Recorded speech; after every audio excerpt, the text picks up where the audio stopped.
Amid the dense, suffocating foliage of the Pacific jungle, American soldier Carl Jackson pressed himself against the wet earth, every leaf, branch, and rustle amplifying the tension in his chest.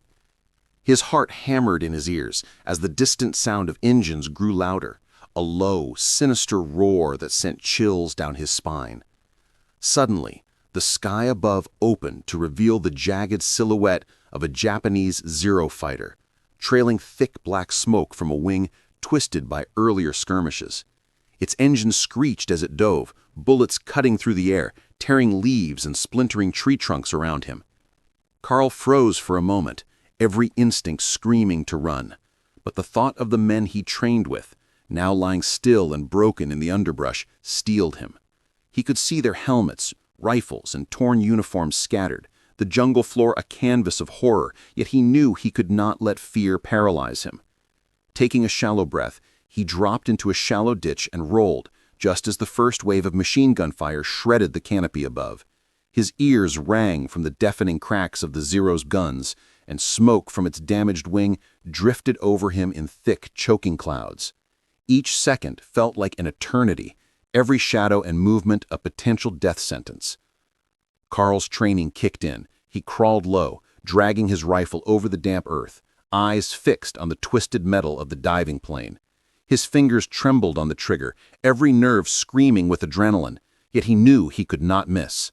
The Zero's pilot, face hidden behind a visor, pulled the stick back slightly, banking to unleash another strafing run. Carl counted silently. 1, 2, 3, and fired. The shot hit the fuselage just behind the cockpit. Sparks erupted, smoke flaring violently from the damaged engine. The plane wobbled dangerously, its tail dipping as it struggled to maintain control. The pilot screamed, a raw, panicked howl that mixed with the roar of the jungle and the echoes of previous explosions. Carl allowed himself a brief glance at the bodies around him. Lieutenant Harris, sprawled face down, Private Nguyen, clutching his bleeding arm. Survival was no longer abstract. It was a visceral, living, breathing reality. Another strafing pass. Carl rolled to his side, narrowly avoiding a spray of bullets that chewed through the tree trunk inches from him. Leaves and dirt splashed into his face, the acrid smell of gunpowder and smoke filling his nostrils. He knew if he stayed exposed another second, he would join the fallen. But retreat was impossible. Behind him lay the rest of his unit, pinned down, their only hope resting on his aim. He adjusted his grip on the rifle, muscles coiled, eyes locked on the plane as it descended again, this time lower, dangerously close to the tops of the jungle canopy. The metal screeched and groaned with each turn, a wounded beast thrashing in the sky. Carl's mind raced. Every strategy, every lesson from boot camp, every whispered warning from sergeants over the past months flashed in an instant. The Zero's guns barked again, bullets slicing through vines and bark, some embedding in the ground just inches from Carl's body. He flinched, but forced himself to stay focused, rolling slightly forward, sliding over roots and puddles, bringing his rifle to bear once more. The plane's wing clipped a large tree branch, sending a cascade of splinters raining down. Carl squeezed the trigger repeatedly, each round a gamble, each hit a prayer. Sparks flew from the side of the aircraft, flames licking at the twisted metal as it spiraled slightly, losing altitude.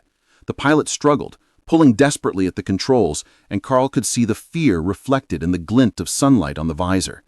In that moment, Carl realized something profound.